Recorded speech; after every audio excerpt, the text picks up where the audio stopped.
Voici le nouveau casque Beats qui s'appelle le Solo 2 Wireless.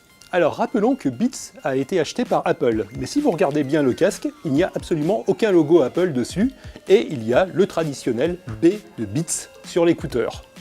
Ce casque fonctionne avec fil ou sans fil grâce au Bluetooth et coûte environ 300 €. Premier point fort, la qualité du son. Ce casque privilégie les graves et les médiums, ce qui fait que le son est très chaleureux, ce qui donne un bon rendu par exemple pour la voix ou les guitares, et permet d'écouter de façon très agréable de la musique telle que le rock, le pop ou même le jazz. On reproche un petit manque d'aigus, ce qui fait qu'il y a peu de détails dans le son, donc il faudra un peu rehausser les aigus si vous écoutez du jazz ou du classique.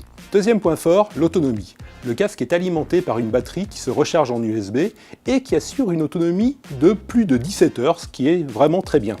En plus, il y a des petites diodes sur l'écouteur qui permettent de connaître le niveau de la batterie. Troisième point fort, les accessoires.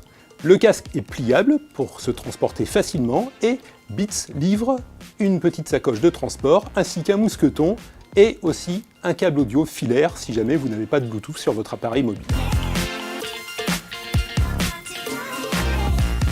Premier point faible, le confort. Au niveau des écouteurs, pas de problème. Il y a des mousses au niveau des coussinets, ce qui fait que c'est plutôt confortable quand cela appuie sur l'oreille, mais par contre au niveau de l'arceau, ça fait un petit peu mal au crâne. Deuxième point faible, c'est la conception du casque. Alors certes, vous avez le choix entre 4 couleurs, mais le problème de Beats, et c'était déjà le cas sur les casques précédents, c'est qu'il y a beaucoup de plastique.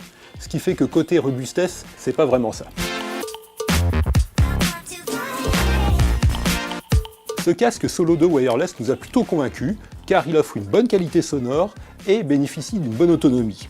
En revanche, on aurait aimé que la conception soit un petit peu plus métal ou cuir et un peu moins plastique, parce que cela veut dire que le casque risque d'avoir des petits problèmes de robustesse. C'est dommage car, rappelons-le, son prix est d'environ 300 €, ce qui est quand même un peu élevé.